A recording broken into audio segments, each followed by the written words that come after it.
Hello friends, welcome to Hussain chemistry.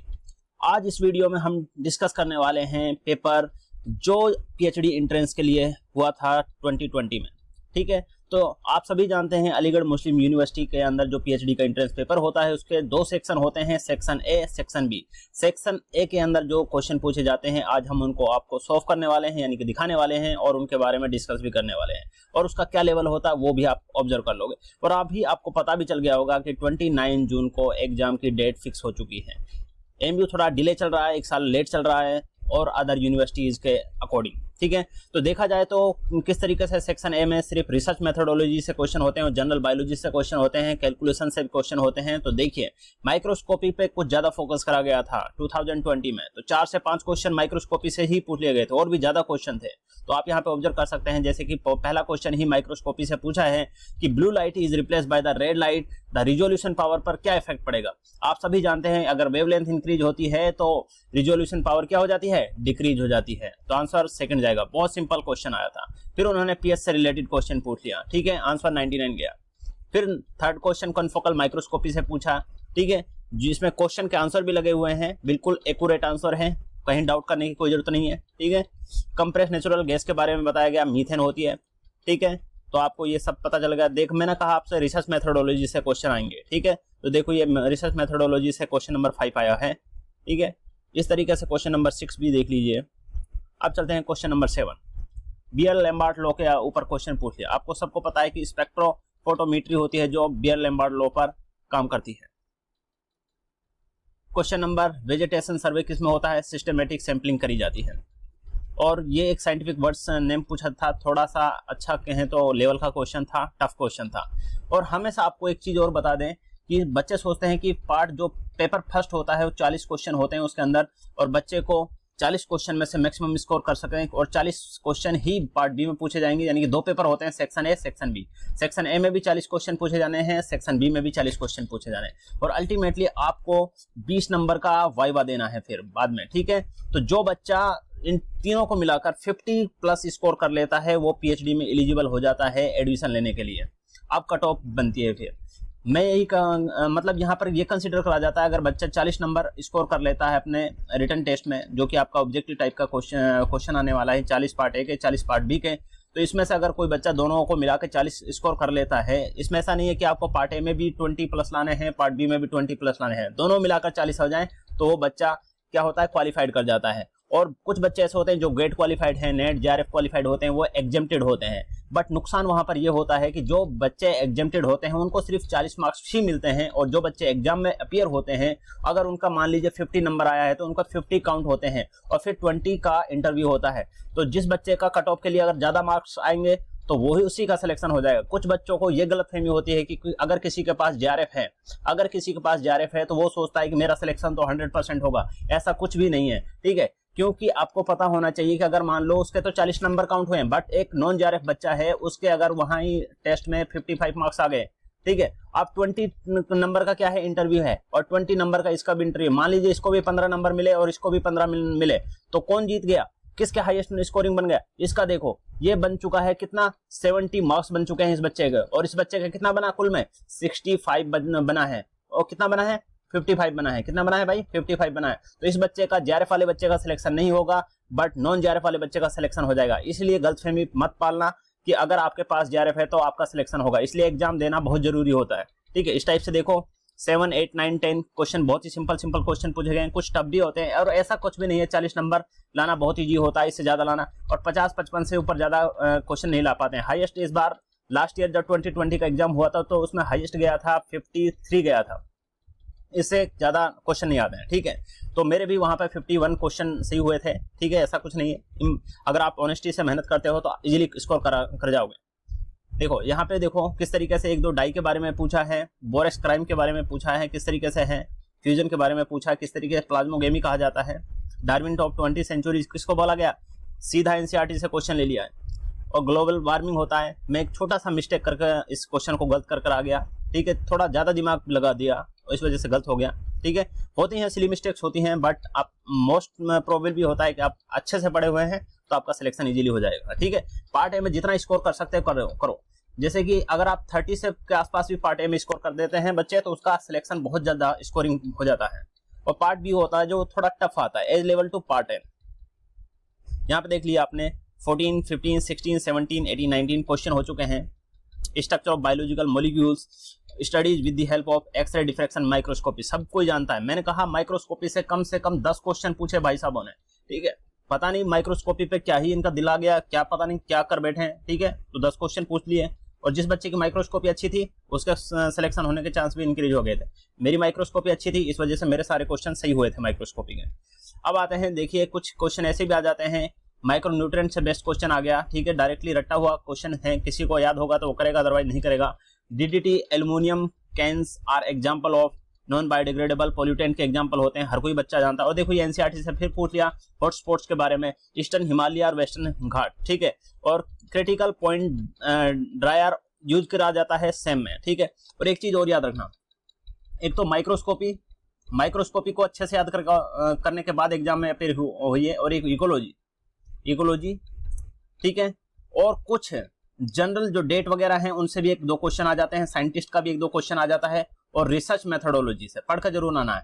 और bio informatics से 2 या 3 क्वेश्चन आते हैं, जरूर पूछे जाते हैं, ठीक है। इस तरीके से क्वेश्चन अपेयर करना है, किस तरीके से करना है। और बिल्कुल लेवल इसका ज्यादा नहीं होता है, बट पार्ट बी में इसका लेवल बहुत ज्यादा होता है, क्योंकि इसके अंदर स्पेशलाइजेशन होती है, नेमेटोड होती है, फिशरी होती है, जेनेटिक्स होती है, ठीक है। इस तरीके से जब सेक्शन होते हैं तो उनमें से हर एक सेक्शन से 5-5, 4-4 क्वेश्चन लिए जाते हैं, तो टफ एरिया बन जाता है, ठीक है। तो वहां पे बच्चा को स्कोर ज्यादा नहीं कर पाता, वहां पे बच्चा मैक्सिमम 20 से 25 स्कोर कर पाता है, इससे ज्यादा नहीं कर पाएगा, चाहे कोई भी बच्चा हो, किसी फील्ड का बच्चा हो, ठीक है। क्योंकि नेमेटोड हर कोई थोड़ी ना नेमेटोड को डीप में पढ़ता है, हर कोई बच्चा फिशिस के बारे में डीप में नहीं पढ़ता है, हर कोई बच्चा एंटोमोलॉजी के बारे में नहीं पढ़ता है डीप में, हर कोई बच्चा पैरासाइट के बारे में नहीं पढ़ता है, हर कोई बच्चा जेनेटिक्स में एंटर नहीं करता है। चलो मान लो जेनेटिक्स तो एक लाइफ साइंस का कोर्स है, इस वजह से उसमें थोड़ा बच्चा स्कोर कर लेता है, बाकी दूसरी फील्ड होती है उसमें स्कोर करना मुश्किल हो जाता है।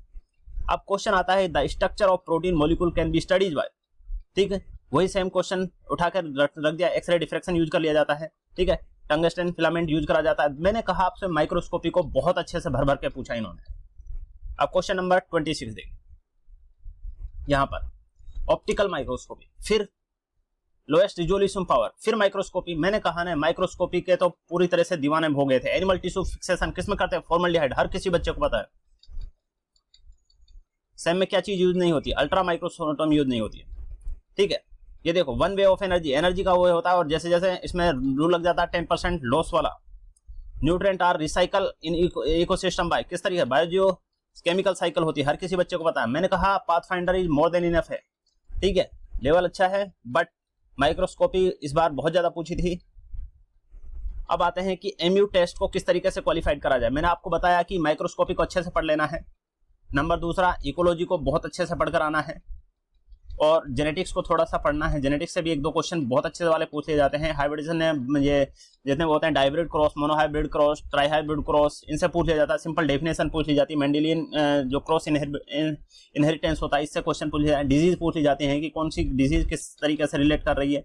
और फिर इकोलॉजी को थोड़ा अच्छे से रखना है, इकोलॉजी को थोड़ा अच्छे से रखना, क्योंकि यहाँ के प्रोफेसर हैं बहुत अच्छा पढ़ाती है इकोलॉजी को, तो इकोलॉजी से क्वेश्चन जरूर ज्यादा पूछे जाते हैं। माइक्रोस्कोपी को बिल्कुल नहीं भूलना है। और एक याद रखना, मेथड ऑफ बायोलॉजी यानी कि टेक्निक्स, मेथड ऑफ बायोलॉजी को भी थोड़ा अपना इंपॉर्टेंट रखना, क्योंकि आपको पता है कम से कम 5 क्वेश्चन मेथड ऑफ बायोलॉजी से ही पूछ लिए जाते हैं, ठीक है। इस तरीके से आप अगर तैयारी करते हो तो जनरल एप्टीट्यूड है, अगर मान लो पार्ट ए को अच्छा स्कोर करते हो तो आपका सिलेक्शन बहुत इजीली हो जाएगा, अदरवाइज सिलेक्शन नहीं हो पाता है, चाहे वो कितना भी। और हाँ, इंटरव्यू होता है, जो इंटरव्यू के लिए यहाँ पर क्या करना पड़ता है, प्रेजेंटेशन बनानी पड़ती है, ठीक है। अपना कोई भी टॉपिक सबसे पहले प्रेजेंटेशन बनाने का तरीका यह होना चाहिए कि पहले आप अप्रोच करो कि किस टीचर के पास वैकेंसी है, पहले वैकेंसी पता कीजिए।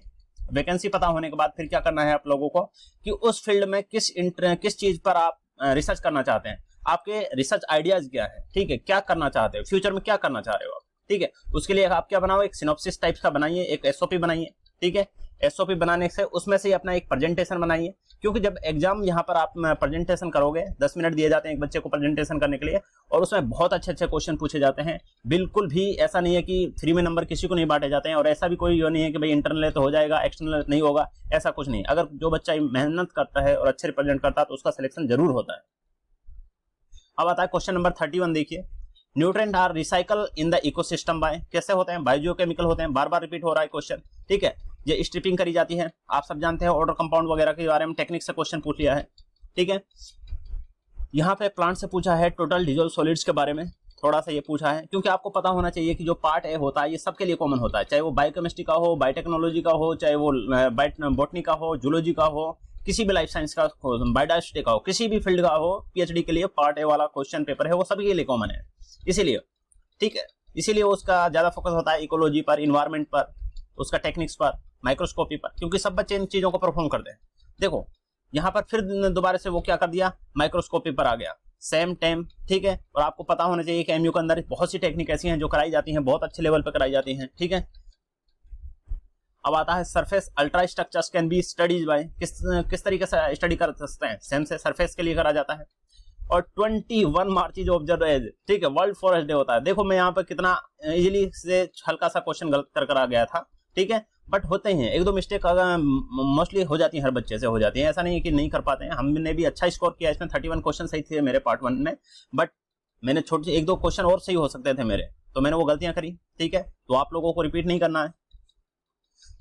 तो ये क्वेश्चन देख लीजिए, cellular nuclei can be isolated as, किस पर आइसोलेट करा जाता है, 900 जी पर सेपरेट कर लिया जाता है।